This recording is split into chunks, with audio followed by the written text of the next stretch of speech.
Благодарам за најавата. Добро утро од Управата за хидрометеоролошки работи во Скопје.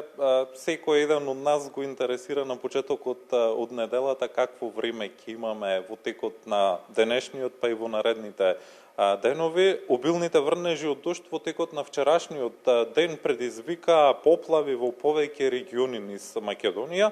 Во Кичево по излевањето на Зајашка река се евакуираа жители, а интервенции имаше и во Сарај, во Липково и во Гостиварскиот регион. Какво време не очекува во наредните денови, дали има ризик од нови врнежи утрово во Македонија наутро, разговараме со Марија Цветковска-Атанасова од Управата за хидрометеоролошки работи. Марија, добро утро и добре дојдовте во Македонија наутро. Добро утро, ви благодарам. За почеток, каква е моменталната метеоролошка состојба во земјава и што ја предизвика оваа нестабилност што во некои делови од државата предизвика и поплави?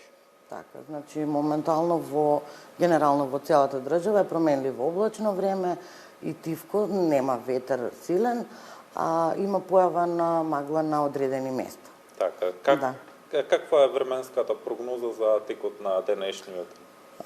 До крајот на денот ќе се задржи променливо облачно со сончеви периоди. Кон крајот на денот и во текот на ноќта се очекуваат нови врнежи од дожд, кои што на планините и на повисоките места ќе бидат од снег. Денес во источните делови ќе дува ветер од променлив правец, а во западните делови ќе дува слаб до засилен западен ветер. Марија, кажете ми каква е прогнозата за наредните денови? Така, значи врнеживе од вечерва ќе продолжат и во текот на утрешниот ден, каде што ќе има нови пообилни врнежи, а на планините и на повисоките места ќе бидат од снег. На планините се очекува да се зголеми снежната покривка, додека нова снежна покривка се очекува да се формира на некои од пониските места.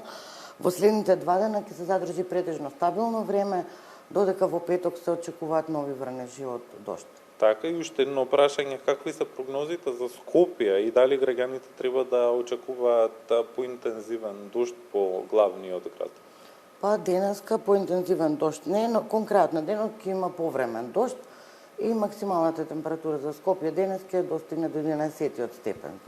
Така, Марија, ви благодарам за информациите. А сега уште една информација од секторот за хидрологија. Во текот на изминатава ноќ и изутрина е се уште исклучително висок водостојот на реката Вардар во горното течение и се уште постои можност од излевање на реката во тој дел.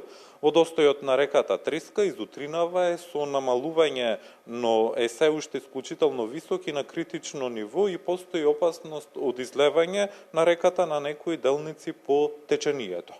Исто така реката Црна бележи зголемен водостој утринава и во нејзиниот слив се можни локални заезерувања во Демирхисарско и Пелагонискиот регион во текот на денов. Водостојот на река Кичевска полека се повлекува, но и таму остануваат се уште дел на заезерени и поплавени површини. До крајот на денот се очекува висок водостој на реката Вардар во горното и средното течение, а да има зголемување во долното течение на реката кон Демиркапија и Гевгелија. Од секторот за хидрологија предупредуваат на внимателно движење покрај реките и суводолниците во текот на денешниот ден. Колеги, тоа се најновите информации што ги добивме од Управата за хидрометеоролошки работи.